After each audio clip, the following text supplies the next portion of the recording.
Hey everyone, this is Brian Drury of Overcoming Graduation, and today I've got a quick message to share with you, and that message is this.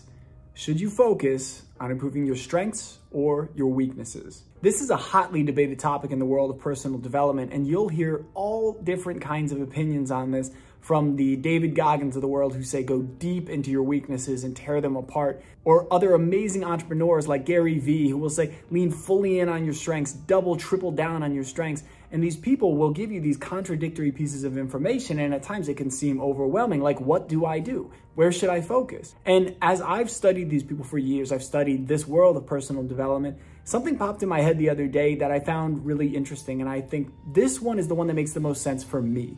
Now, when it comes to this topic, I don't think there is any one answer. I think some people are just going to triple down on their strengths and crush it, and they're just going to ignore their weaknesses. Other people are going to focus on their weaknesses and build them up, and they're going to succeed. I think no matter what, the main thing to focus on is finding a way for you to succeed and finding what works best for you. But my hope is that today I can offer a different perspective that may help clear things up. Because so often when we're looking for one answer or the other, so often when we're looking for the binary, clear-cut answer of how do we succeed, oftentimes it's in a shade of gray. It's never quite as clear as we think. Someone might say, what's the way to succeed in business? Oh, it's internet marketing. Oh, it's direct mails. So someone will say it has to be this, it has to be that, but maybe it's a combination of both. So here is what popped in my head the other day, and I hope this helps you as much as it helps me. What popped in my head is that we should try to be proficient in our weaknesses and have mastery in our areas of strength.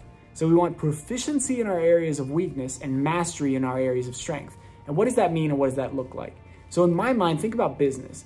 You may not like doing finances or accounting, but you do want to be proficient in it so that when you hire someone to do it, you're not totally relying on them. You can do it yourself. You can understand what's happening, and you're not just sitting there going, oh my God, I had no idea what was happening and my accountant robbed me, which does unfortunately happen. So you get proficient, you have to understand it. Let's say it's web design, and you're building your website and you're like, okay, you've done it for years, you want to outsource it. The person goes, listen, it's going to be $5,000. You're like, hey, I could make this in 15 minutes on ClickFunnels. That's definitely a bit of an overcharge. So let's talk about these numbers again, because having that proficiency in an area that may be your weakness or an area you don't enjoy as much in your business is what enables you to not only protect yourself, but grow faster and grow more intelligently.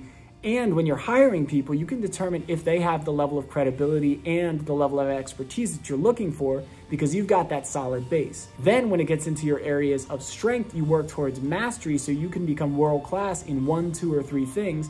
Because there's a great quote that talks about not just getting good at one thing, because then you're just competing with everyone else in that industry. If you get 2 skills at a mastery level that may be uncommon together, like let's say a computer programmer that's an amazing communicator and presenter and loves to be in front of people, which that's a stereotype, of course, but many times that's the stereotype, that a person who loves computer programming isn't one that wants to be out in front of people as much. And you think about complementary skill sets that may not commonly go together. If you can combine 2 or 3 of those, then you become an indispensable person that the company can't afford not to have, or that your business can't afford not to have. So that is today's message. Look for proficiency in your weaknesses and mastery in your strengths. And that for me has been a super helpful mindset shift and something that I'm working to apply and get into my life.